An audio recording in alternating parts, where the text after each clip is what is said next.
que é o lobby sionista? E como ele influencia líderes como Bolsonaro, Lula e Trump? Olá! Bem-vindo ao canal Quero Votar de Novo. Hoje vamos falar sobre um tema que gera muito debate e tem grande impacto na política global. O lobby sionista. Como ele influencia líderes como Bolsonaro, Lula e Trump? E por que isso importa para você? Vamos analisar os fatos e entender o jogo político por trás dessas relações. Se você gosta de política e quer entender mais sobre os bastidores do poder, já deixa o like e se inscreve no canal para não perder nenhum conteúdo. O lobby sionista é um dos mais influentes na política global, especialmente nas relações entre Israel e outros países. Ele se manifesta por meio de grupos organizados que promovem interesses políticos e econômicos ligados ao Estado de Israel. Neste artigo, exploramos o que é esse lobby e como ele afeta a atuação de líderes como Jair Bolsonaro, Luiz Inácio Lula da Silva e Donald Trump. O que é o lobby sionista? O sionismo é um movimento político que surgiu no final do século XIX com o objetivo de estabelecer um Estado judeu na Palestina. Desde a criação do Estado de Israel, em 1948, diversas organizações sionistas passaram a atuar para fortalecer a influência israelense na política internacional. O lobby sionista funciona por meio do financiamento de campanhas políticas, pressão sobre parlamentares e diplomacia para garantir que governos adotem posturas favoráveis a Israel. Nos Estados Unidos, a AIPAC, American Israel Public Affairs Committee, é um dos grupos mais influentes. No Brasil, o lobby sionista é impulsionado por setores empresariais e religiosos, especialmente por líderes evangélicos que veem Israel como peça-chave em suas crenças escatológicas. Influência sobre Jair Bolsonaro. Desde sua campanha presidencial, Bolsonaro se posicionou como um aliado próximo de Israel. Entre suas promessas estava a mudança da embaixada brasileira de Tel Aviv para Jerusalém, gesto simbólico de apoio ao governo israelense. Embora não tenha concretizado essa promessa, manteve um forte alinhamento diplomático com Israel, incluindo visitas ao país e estreitamento de laços com Benjamin Netanyahu.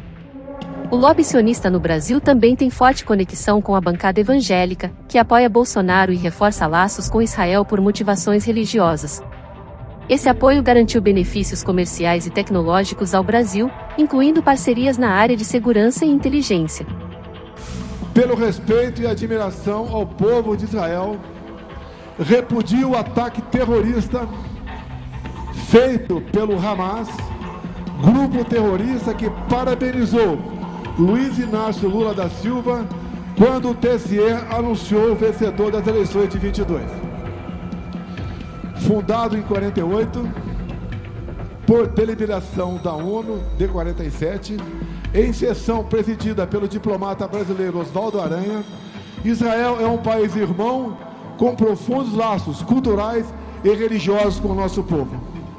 Lamentamos as mortes de civis e militares israelenses, bem como condenamos o sequestro de mulheres e crianças pelos terroristas do Hamas para dentro da faixa de Gaza. Para que a paz reine na região, lideranças palestinas precisam abandonar o terrorismo e reconhecer o direito de Israel a existir. Somente assim, um acordo entre as partes poderá existir. Shalom, Jair Bolsonaro. Influência sobre Luiz Inácio Lula da Silva.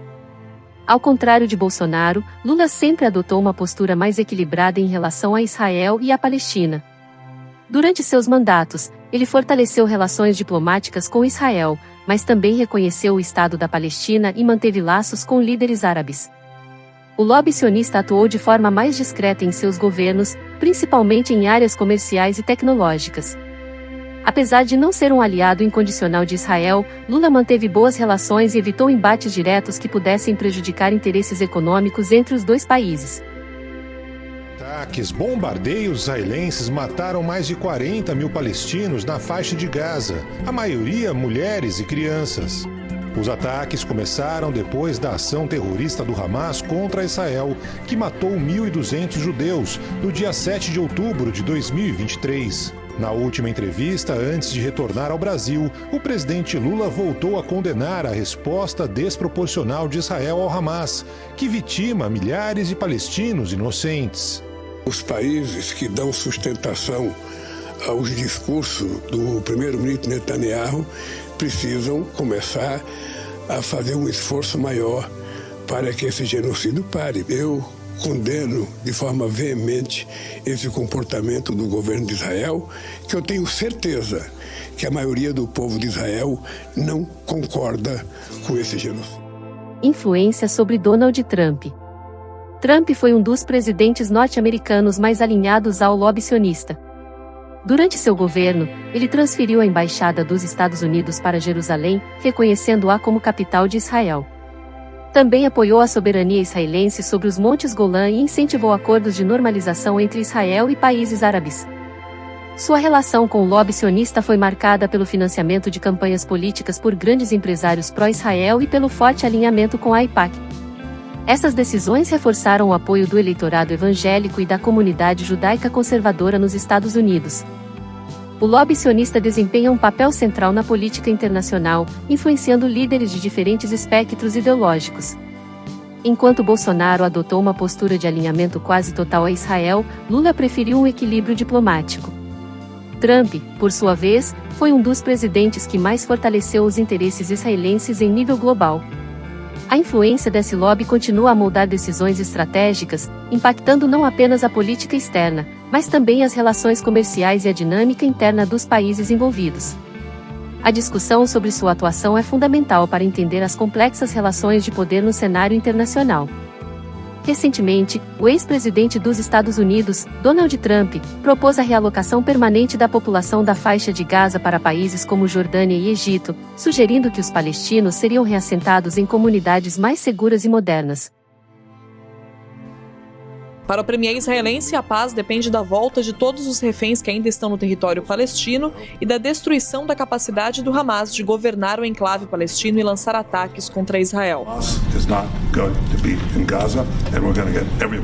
Trump foi mais longe e afirmou que vai articular a retirada de todos os moradores da faixa de Gaza. 2 milhões de palestinos vivem na região. O presidente americano disse que países vizinhos poderiam receber os refugiados. Egito e Jordânia já condenaram publicamente a ideia. I've seen every picture from every angle, better than if I were there, and nobody can live there. Essa é a primeira viagem internacional de Benjamin Netanyahu desde que o Tribunal Penal Internacional emitiu um mandado de prisão contra ele.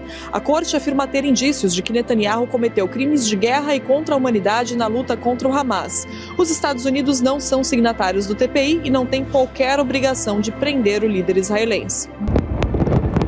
Enquanto Netanyahu visita os Estados Unidos, Israel avança contra a Cisjordânia ocupada. 2 soldados morreram nesta terça-feira numa ofensiva contra a região norte do território. As incursões começaram logo depois do início do cessar-fogo na faixa de Gaza. A consolidação do avanço sobre o território palestino é parte de um movimento maior de rearranjo das forças do Oriente Médio. Também nesta terça, Trump assinou memorando reforçando a pressão para impedir que o Irã desenvolva armas nucleares. O documento prevê que os Estados Unidos bloqueiem a venda de petróleo extraído pela República dos Ayatollahs.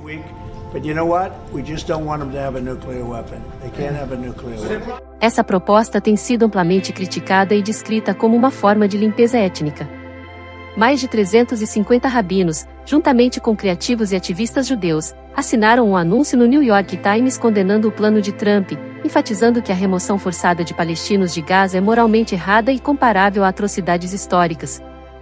Além disso, Trump emitiu um ultimato ao Hamas, exigindo a libertação de todos os reféns israelenses até o último sábado, sob a ameaça de retomar as hostilidades. Eles estavam muito com uma aparência terrível, parecia algo dos anos 30, era algo tristíssimo.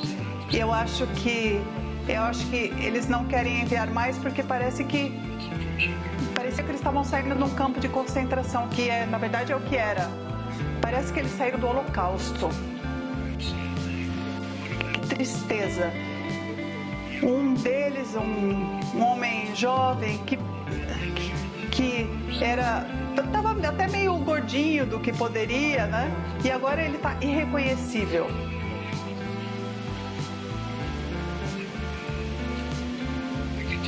Olha, o que eu posso dizer é que essas pessoas foram bastante machucadas, mentalmente, fisicamente. as mulheres jovens também que já saíram, e acho que uma das razões é porque eles estão mandando os melhores. Quando você olha que esses são provavelmente os melhores, porque eles querem que eles estão enviando pessoas que parecem saudáveis, mas agora essas pessoas não pareciam saudáveis.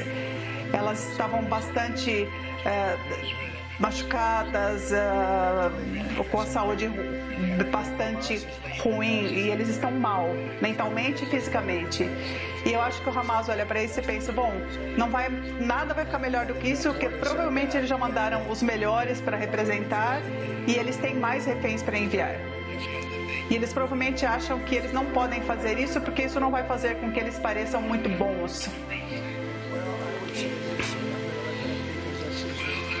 Eu acho que é uma decisão de Israel, mas do meu ponto de vista, se todos os reféns não forem devolvidos até sábado ao meio-dia, eu acho que essa é uma hora apropriada. Eu acho que é para cancelar isso, para cancelar e deixe que, enfim, que venha o inferno mesmo. Porque se eles não forem devolvidos até meio-dia no sábado, não 1 ou 2 ou 3 ou 1 ou 2, no sábado ao meio-dia, e depois disso será o inferno. Eu não acho que eles vão fazer isso. Eu acho que muitos dos reféns estão mortos. Eu acho que é uma grande tragédia humana o que aconteceu. Como as pessoas podem ser tão horríveis para fazer isso? Tinha um homem que estava rindo quando um refém disse que pensava que a sua família estava viva, e ele descobriu que a sua família estava morta, e o homem do Hamas começou a rir. E esse é um jeito que são pessoas diferentes. Eu estou falando por mim. Israel pode fazer diferente, mas por mim, sábado meio-dia, se eles não estiverem todos aqui, nós vamos, enfim, será um inferno. O senhor disse que os palestinos não poderiam voltar para Gaza se os Estados Unidos desenvolvessem Gaza. Olha, os palestinos adorariam deixar Gaza se eles podem encontrar um lugar. Eu falei com vários líderes de vários países que não estão muito distantes do que estamos falando, da faixa de Gaza. E eu acho que eles foram bastante positivos em fornecer terras. Nós podemos construir um lugar legal para essas pessoas viverem com segurança, e todos em Gaza fariam isso, porque eles foram perseguidos, eles foram xingados, eles foram tratados como lixo, e eles adorariam sair de Gaza. Mas agora até agora eles não tiveram alternativa, agora eles terão uma alternativa. E o Hamas está com os reféns, enfim, aí é outra coisa. De onde você é? O líder da Jordânia irá visitar o senhor, e a Jordânia expressou que ela poderia, não teria condições de receber mais. Bom, nós falaremos com outros países, as pessoas têm bons corações.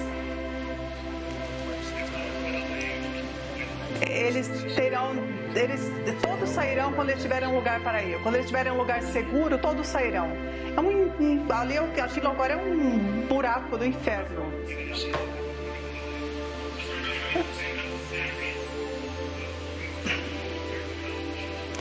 Em relação a esse prazo que o senhor deu de sábado, o que o senhor pode dizer? Olha, será que eles estão vivos? Será que não estão vivos? Mas eu vi a condição dos últimos que saíram, e das mulheres também, todo mundo. Uma mulher teve a mão arrancada porque ela tentou, segurar uma arma, um tiro ali. Eu acho que é hora de ou liberar todo mundo. Olha, baseado no que eu vi nos últimos 2 dias, eu acho que essas pessoas não vão sobreviver por muito tempo. Sábado ao meio-dia. E depois disso, será um jogo muito diferente. Quando o senhor fala que virá um inferno, o senhor está falando de retaliação Vocês verão e eles verão. Hamas vai descobrir o que eu quero dizer. Eles vão descobrir o que eu quero dizer.